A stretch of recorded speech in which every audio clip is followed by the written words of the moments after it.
As we are aware that wetlands are critical as they contribute significantly to the livability of cities, reduce flooding, replenish drinking water, filter waste, provide urban green spaces, and provide habitat for urban biodiversity. The extensive wetland network of the National Capital Territory is being threatened by the expansion of its urban footprint, resulting in encroachment and pollution, ultimately leading to the drying up of these wetlands. The major brunt of the wetland degradation and its impact in the near future will be borne by the youth, which makes them a key stakeholder in wetlands management and conservation.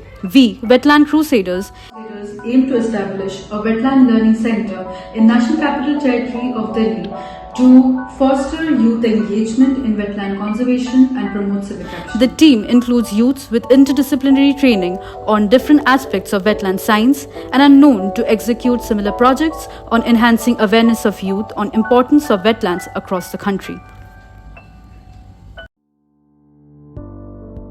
Hello, we are the GBM Basin Ambassadors team from Bangladesh, India and Nepal. And we will be working on promoting sustainable practices for water resource management in Andhra Pradesh. The southern Indian state of Andhra Pradesh has approximately 190 million freshwater bodies.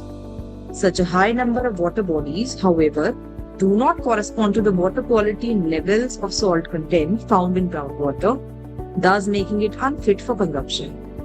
The issue can be resolved at least to some extent through adoption of simple methods like changing crop patterns, subsurface drainage, and sustainable irrigation. The degradation in Krishna estuary contributes to imbalance of a diverse ecosystem spreading across Krishna and Guntur districts. Lack of proper information around distribution of fertilizers and their use in farming has prevented database interventions to solve this growing ecological issue. Soil salinization and alkalinization are major threats to the soil resources globally and are among the most common land degradation processes. This can only be tackled through a ground-level understanding of farmers and their practices to ensure harm reduction while sustaining their livelihoods through ecologically sensible solutions. We propose an outline for a plan for sensitizing the rural communities in Andhra Pradesh towards salinity issues. The proposed project aims to educate the local farmers and villagers, especially those engaged in aqua farming and salt farming, about the consequence of salinity to promote sustainable and adaptive economic and agricultural practices to reduce its impact. The design includes collaboration with the school students who shall help educate changing crop patterns, subsurface drainage and sustainable irrigation in the locality. After implementing these farming practices for 2 to 3 months, the monitoring will include surveys on the number of aqua farming conversions along with use of fertilizers and locals voicing informed opinions on the impacts of unwarranted development projects in the sanctuary region.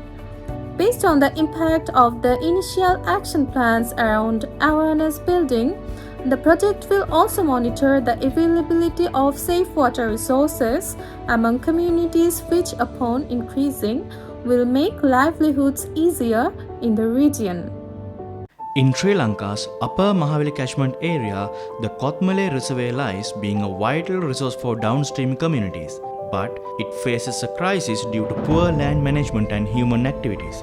Intensive farming, contamination of water tributaries lead to pollution, impacting both the reservoir and the communities. However, there is a hope. A 5-part project has been proposed by the Water Guardians, a young group from Rajaratnam University of Sri Lanka, and aims to combat this challenge. We start with the baseline survey, tailoring interventions to the region's needs, and plans to provide field recommendations through an app.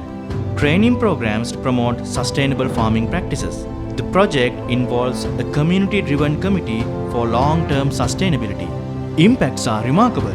Agrochemical usage decreases, water quality improves, and the reservoir recovers, benefiting communities and the wildlife as well. Join with us on this journey towards creating a brighter future for Kothmale Reservoir and its dependents. We, the team medic, are from University of Kelaniya. We create a smart system to monitor the quality of harvested rainwater before it is consumed. Due to the inadequate access to safe drinking water and sanitization facilities, people in arid regions tend to use harvested rainwater for drinking purposes. But there are no such automated smart systems in the market to intelligently store and monitor the real-time water quality on site. Because of those reasons, water-related diseases are a major concern in Sri Lankan healthcare system. Since internet coverage and GSM signals are poor, there are no specific smart device to use in rural areas.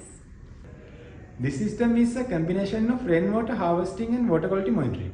So, it can monitor water quality and store purified water smartly even in telecommunication or internet undeserved areas without any issues. When you heard the word smart, first thing that comes to our mind is internet. We proudly say that our smart system will work without internet. For that invention, we have granted the national patent and international patent was filed under PCT. It was already published in World Intellectual Property Patent Database. We create a single smart system by eliminating the existing problems.